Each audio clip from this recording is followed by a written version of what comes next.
I pulled this article from U.S. Department of Labor. It's entitled History of Labor Day, and it goes into the activists were the ones that pushed for a federal holiday. And it mentioned two significant years, dates, that are significant to us as SDA. They mentioned 1885, 1886, that movement to secure a state law for resting for all laborers. Now, 1885, 1886 is very close to 1888. And what was coming in 1888, Marie? Sunday law.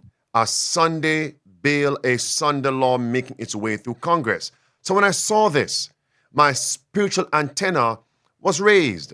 It goes on to state, Marie, you were just breaking the news of what's happening in Colorado.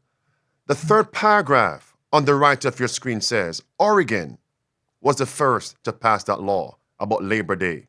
During 1887, 4 more states, and the first of the 4 is Colorado.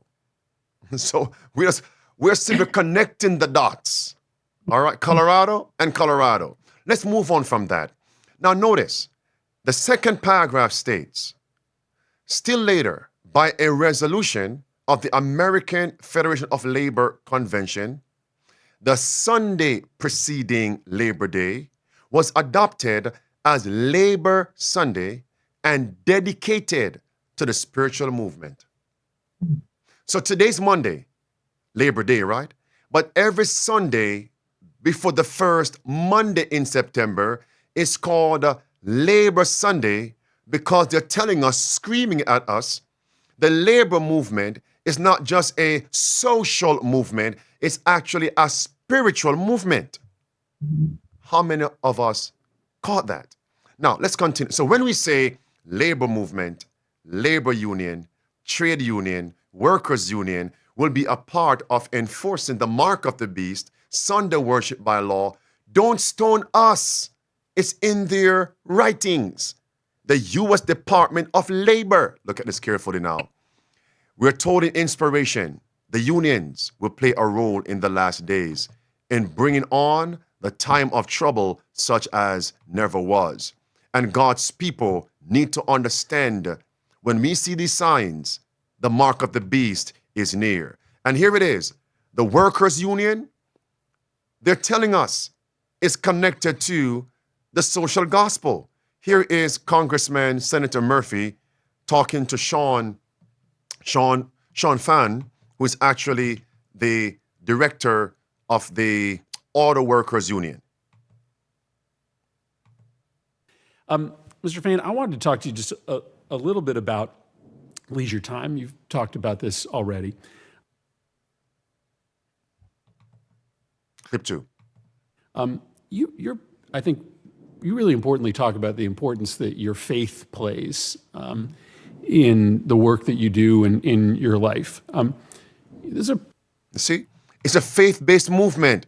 The media tells us the workers' union is the modern-day social gospel movement.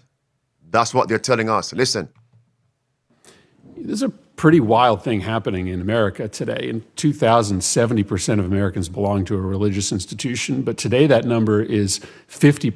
This has been a pretty precipitous decline in the ability or willingness of Americans to go to church or to a religious institution on a regular basis. And I think that has lots of broad impacts in our society.